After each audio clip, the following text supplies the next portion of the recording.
own sweet time, in your own sweet, in your own sweet time, in your own sweet time, in your own sweet time, in your own sweet time.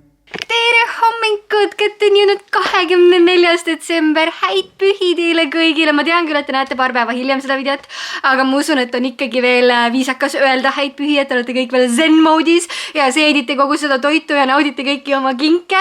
Mina olen jõudnud siis omadega Muhumaale ja mis sest, et me alustasime sõitu hommikul varem ja ilmastiku olud või teie olud olid täiesti nagu fine, arvestades, et öö otsa sadas, siis me jõudsime ikkagi minuti täpsusega praavile.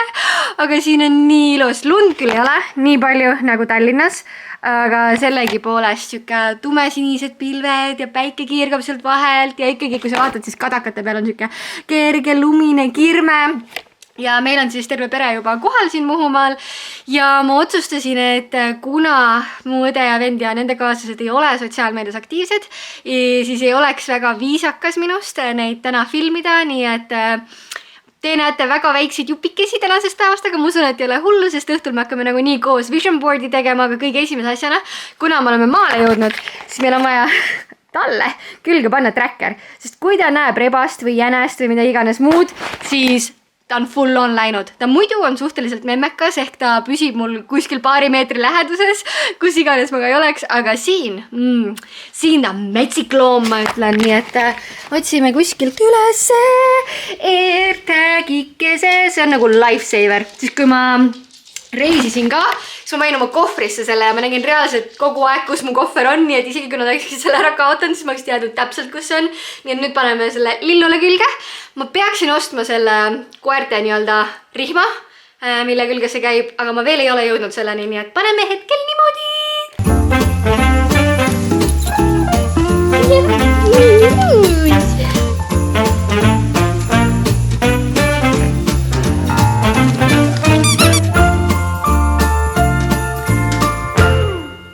Me tegime juba kiire jõulul lõunasöögi, mis tähendab seda, et mul jõudis kohale, et pekki.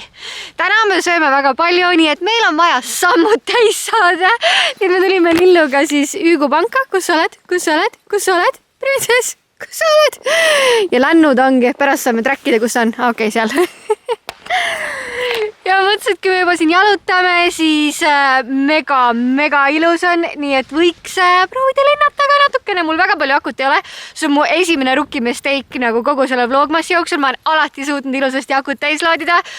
Aga mul on drooni akul mingi 73%, mis on nii weird protsent. Ma arvan, et on lihtsalt kuidagi seistes nii-öelda kaotanud oma võimsust, aga kui te mõtlete, et miks ma alustan oma lendu autokatuse pealt, siis on sellepärast, et Lili on otsustanud, et droon on maailma kõige kurjem asi üldse ja mind tuleb kaitsta selle eest, nii et ta tahab täiega rünnata seda iga kord, kui ma lendama hakkan.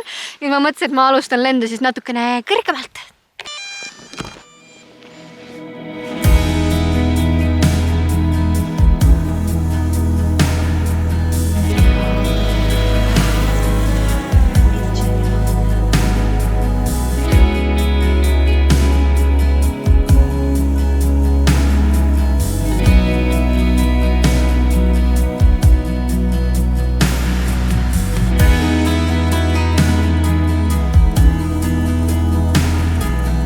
Tulin koju tagasi ja meespere on otsustanud siin nüüd millega tegeleda.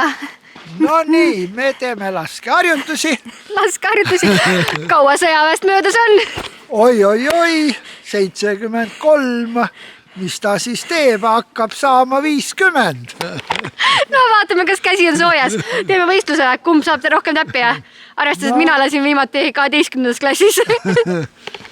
Viimati näed, vaata, meil on siin näited. Väga head. Milline nüüd sinu oma oli? Kõik, no ma olen, see on minu oma. See oli minu oma. Okei, sul on päris täpne käsi. Nii et... Fred, kas ma võin ka proovida või? Proovi sain vastuseks. Instruktor jagab õpetusi. Sul ei laperda. Ja siis vaatame. Enne kui sa laskma hakkad, siis hoia tinge kinni. Okei, enne kui laskma hakkan tinge kinni. Oota, kas ta käsi lööb valisele? Natuke, ei, see on nii. Ei, tal ei ole. peaasi, et sa selle optikaga omal silmaga sinna liiga lähedale ei roni. Nonii, kui ta läks? Mööda läks või? Nii, uus katse. Niimoodi. Tagasilööki sellel pillil väga ei ole. Ei ole. Noor sportlane tegi esimese lasu, sai aru. Nööri nagu ja natukene purgist vasemale. Ma nägin seda. Juba õhk liikus juba. Seersant Vaatab kõrval. Fred Killing. Ei, mina olen reamees. Sa oled reamees. Ja mina olen reamees. Mina ei saanud. Oi, no see läks küll täiesti täkkesse. Sealt tuli kohe pudises. Mul on tunne, et siin majas on lihtsalt olnud väga head lapsed, sest see kingi hunnik meenutab mulle mingit USA jõule. Nagu, what? Ja siinkohal mul tuleb meelde, et ma olen üks nendest inimestest, kellel ei ole mitte ühtegi jõululuuletust ega laulu, nii et wish me luck. Väga pikk on käinud, aga mis siin sees on, kõik on läinud. Ja nii suur kutt. Niimoodi, no Ta siis läinud on? Neil on narkokoer ka, tundub, et siin on mingi narkootilised asjad sees. Koer on väga aktiivne.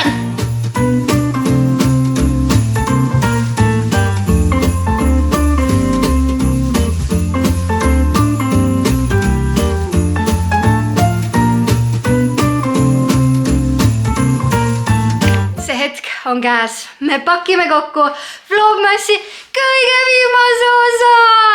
Mul ei ole õrnaimugi, kuhu kogu see aeg läks. Lihtsalt 24 päeva lendas mööda ja nii tore oli teiega nagu täiega. Aga me veel ei lõpeta, sest ma lubasin ju teile, et me teeme üheskoos vision boardi. Ja kui te näete, me oleme Tallinnas tagasi, käes on juba pühapäev, nii et ma kinda natukene cheatin, et 24.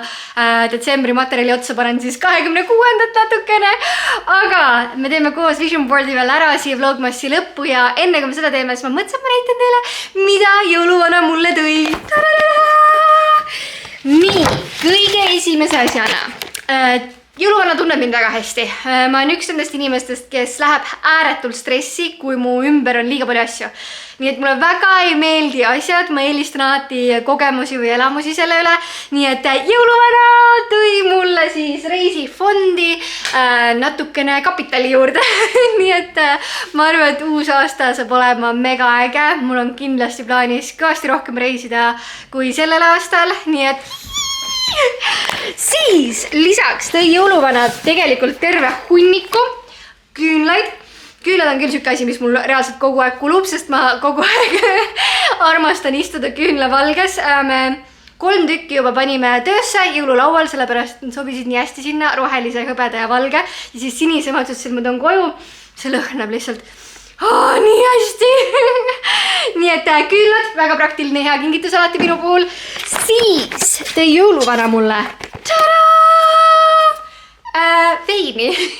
Alkoholiga on küll nüüd selline lugu, et ma ei joo väga selles mõttes, et alkoholi, et kui ma seltskonnaga väljas olen, siis ma ikka joon mingit siidrit või veini või midagi siukest. Aga et ma kodus istuks ja valaks endale klaasikas, siukest asja ette ei tule. Küll aga kui ma joon veini, siis mulle väga meeldivad uue maailma veinid ja see on siis Uus-Meremaa vein, Sauvignon Blanc. Nii et ma arvan, et täna õhtul, kui me Marinale külla lähme ja natukene jõule veel tähistame, siis ma võtan selle kaasa ja siis saame maista ka, kuidas see maitseb. Ja kõige viimane kingitus, mis ma sain, on siis oissand, see on ju nii raske. Nii, proovime ägega hakkama saada. The Body Shopilt. Ma panen selle siia ääre peale. Siis te näete paremini. Võtame selle ümbert ära. The Body Shopi kingitus on ka siuke asi, mis on suht lollikindel minuga, et alati minu arvates läheb vaja kehakreemi. See on nagu kogu aeg otsa, eriti talveperioodil on ja samamoodi kätekreemiga, see läheb mul kohe kotikesse, sest kogu aeg käed kuivavad. Siis kehamist, see on asi, mida ma ei ole vist kunagi kasutanud, peab järele proovima. Siis dušikeel otse loomulikult, selike ja švamm. Ehk siis ma ütleks, et minu jõuluvana oli väga-väga pädev ja tõi väga ägedad kingitused. Nii et ma ei teagi, jõulud olid nii toredad. Nagu kas me saaksime uuesti 1. detsembrist palun pihta hakata? Aga nüüd siis on aeg teha üheskoos vision board. Ma lükkan selle jaoks meid ümber taaskord screen recordi, et oleks natukene lihtsamini näha. Ma eile õhtul juba otsisin siis välja pildid, mida ma vision boardis kasutada tahan. Ja ma otsustasin, et ma võtan siis sellise illustraatori või kunstniku tööd nagu Pascal Champion. Ma ei tea, kas ma hääldan seda õigesti, sest ta on prantslane. I have no idea. Aga tema visuaale siis kasutan oma vision boardi jaoks. Nii et hüppame screen recordi ja vaatame üle. Ma otsustasin oma vision boardi hoida hästi lihtsana, sest ma tunnen, et vision boardi kõige tugevam komponent ongi just nimelt see, et sa saad visualiseerida neid hetki, mida sa aastast 2022 näha tahad, nii et ma tahtsingi, et eeskätt domineeriks siis need pildid, mis ma olen välja valinud, illustreerimaks oma järgnevad aastat. Ja ma ütlesin ka ühes Vlogmassi osas, et ma kasutan siis Sandra Vabarna töölehte selle jaoks, et oma vision boardi paika panna, et ma jätan selle töölehe lingiga siia alla descriptionisse, see on tal täitsa blogis endal olemas. Ma küll natukene mugandasin seda, et tal on 12 kategooriat, mille raames siis võiks oma tuleviku paika panna. Mina jäin siis 9 kategooria juurde, et ma jätsin välja lapsed, sest ilmselgelt mul neid ei ole.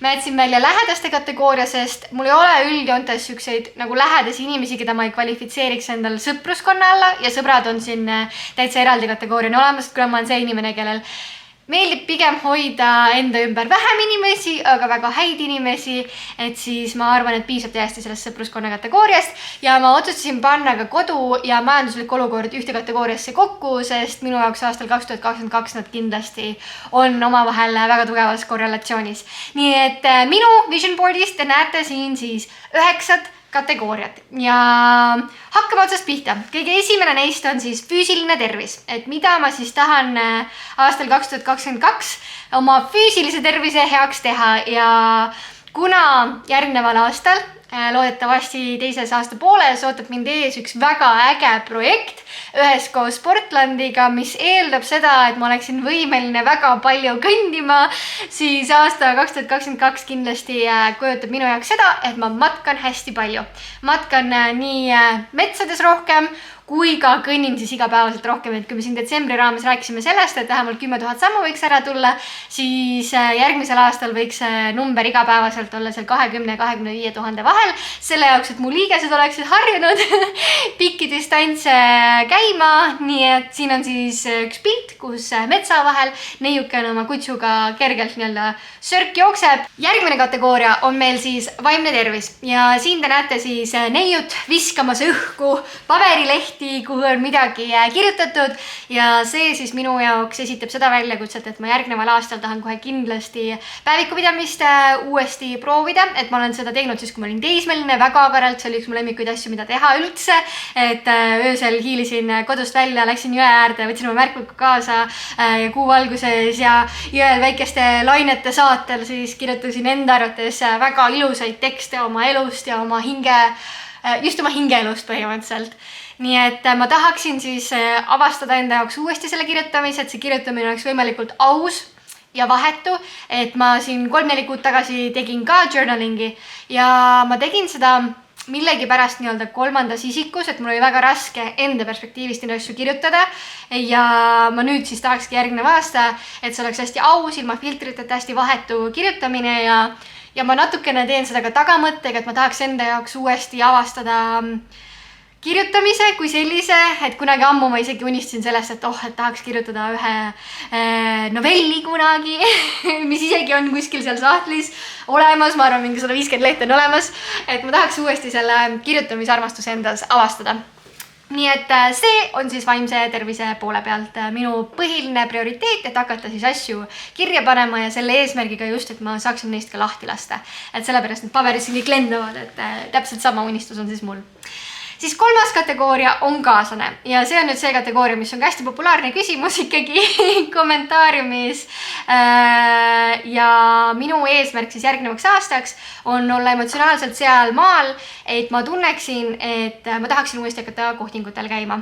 Et tänasel hetkel ma siis seda ei tee ja seetõttu on siis järgnev aasta eesmärk leida keegi, kes armastab loodust sama palju kui mina, raamatuid sama palju kui mina, filme sama palju kui mina, et see pilt sümboliseerib ka, et nad on kuskil vihma keskel, on ju, üleval on kõik taimed ja loodus, taga on raamatud, istuvad diivani peal, vaatavad telkut.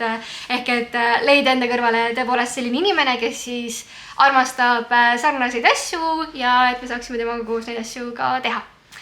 4. kategooria on siis sõpruse kategooria ja siia ma panin siis sellise visuaali eeskätt sellepärast, et meil on traditsiooniks saanud, et alati jaanipäeval ja siis jõulude ajal me veedame koos aega kogu seltskonnaga Muhumaal ja ma nii loodan, et see traditsioon jätkub selleni, kuni me oleme mingi 90-sed ja kõik tulevad oma kepikestega kohale ja pajatavad, mida siis naabrimalle kuskil tegi. Et ma tahaks, et see traditsioon jätkuks ka siis aastal 2022, et me kõik saaksime ilusasti kokku ja veedaksime pikemalt aega koos.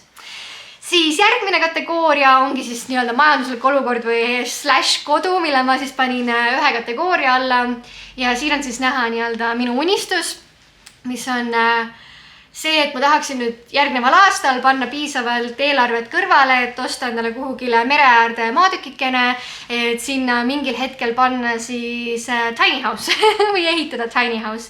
Et ma ei tahaks endale suurt kodu, sest kohe kindlasti ei viitsiks seda koristada, aga ma tahaksin endale sükest väikest pesakest, kus Lillil oleks ka hästi mõnus, ma teen ukse lahti, ta saab kohe panna jooksu ja nautida loodust ja et mina saaksin ka olla võib-olla natukene rahulikumas keskkonnas, sest ma olen terve elu elanud tegelikult kesklinnas, Tallinna kesklinnas full on.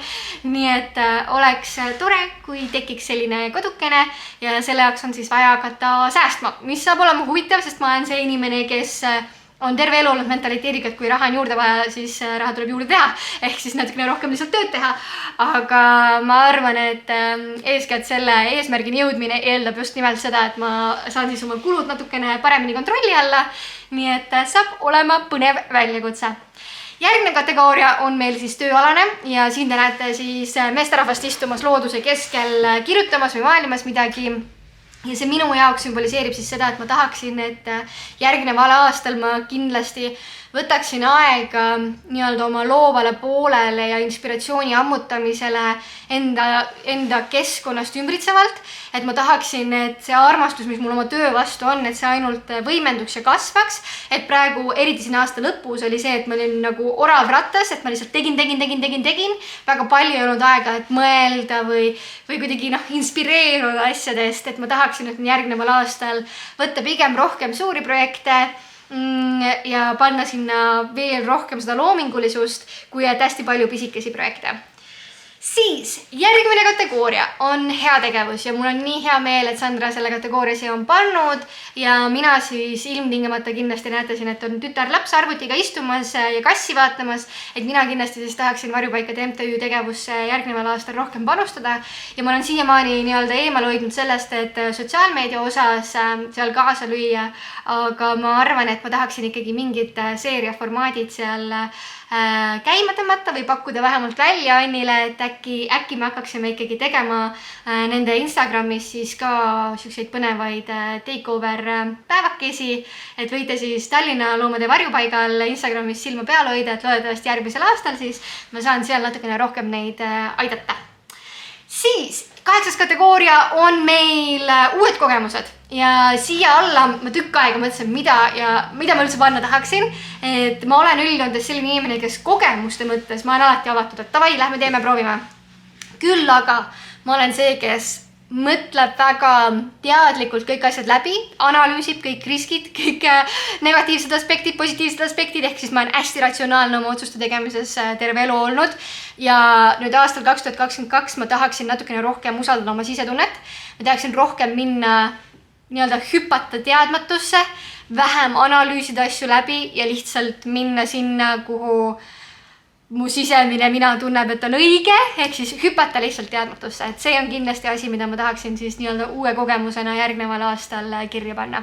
Viimane kategooria on meil siis harjumuste kategooria ja see saab olema minu jaoks järgnev aasta hästi põnev väljakutse, sest ma lubasin ka asi on minust tüdrukutele, ehk siis Sandra Vabarale, Sandra Rajule ja Killu Kolsalile, et ma nende projektis räägin natukene siis harjumustest ja nende juurutamisest või siis halbade harjumuste välja väljajuurutamisest ja minul endal selle kategooria all siis kindlasti tuleb ühelt poolt väljakutse, et ma tahaksin siis järgneval aastal alustada väljakutsega, mida ma saaksin esitleda selle projekti raames, aga siia vision board'i ma panin siis selle harjumuse, mis minu jaoks kindlasti järgneval aastal kõige olulisem on, et ma tahaksin, et ma annaksin endale rohkem aega. Et ma võtaksin lihtsalt iseendaga olemiseks natukene rohkem aega, et ma olen seda natukene võib-olla sellel aastal vältinud, et hästi palju tegevusi endale pannud, aga järgneval aastal ma tahaksin natukene rohkem iseendale otsa vaadata ja iseendaga rohkem aega veeta, nii et see saab olema kindlasti üks harjumus, mida ma tahan juurutada, et igas päevas ma ikkagi võtan selle hetke, kus ma räägin iseendaga ja jõuan natukene paremini selgusele asjades, mis elus toimuvad.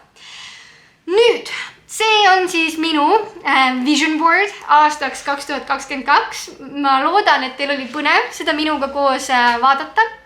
Ma panin selle siia samma templiitiga sisse, mis mul siis Notioni templiit on. Juhuks, kui keegi teist tahab täpselt samamoodi teha, aga see on nii hea lihtne lihtsalt visuaalid üksteise kõrval põhimõtteliselt. Selline oligi siis vision board, et lükkame nüüd ennast screen recordilt tagasi kaamera peale ja pakime tänased vlogmassid kokku. Kui täiesti aus olla, siis ma ei oska väga kuidagi seda vlogi kokku võtta ja ega ma vist väga ei taha ka. Aga üks asi on kohe kindlasti, mida ma tahaksin öelda enne, kui me ennast kokku pakime, see on suur aitäh Fotopondile, kes andis mulle ZV-E10 kasutada terve vlogmassi aja, pluss 10-18 objektiiv.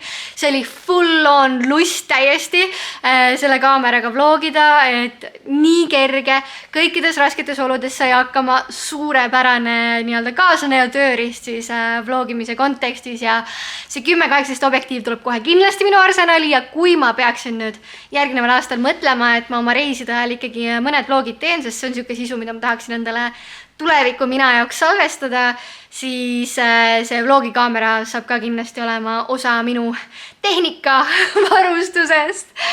Aga lillad, mis me teeme? Pakime kokku või? Pakime kokku vlogi või?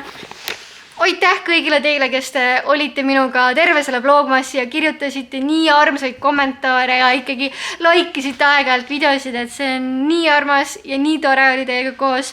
Ja egas midagi, näeme järgmine aasta uuesti. Tšau!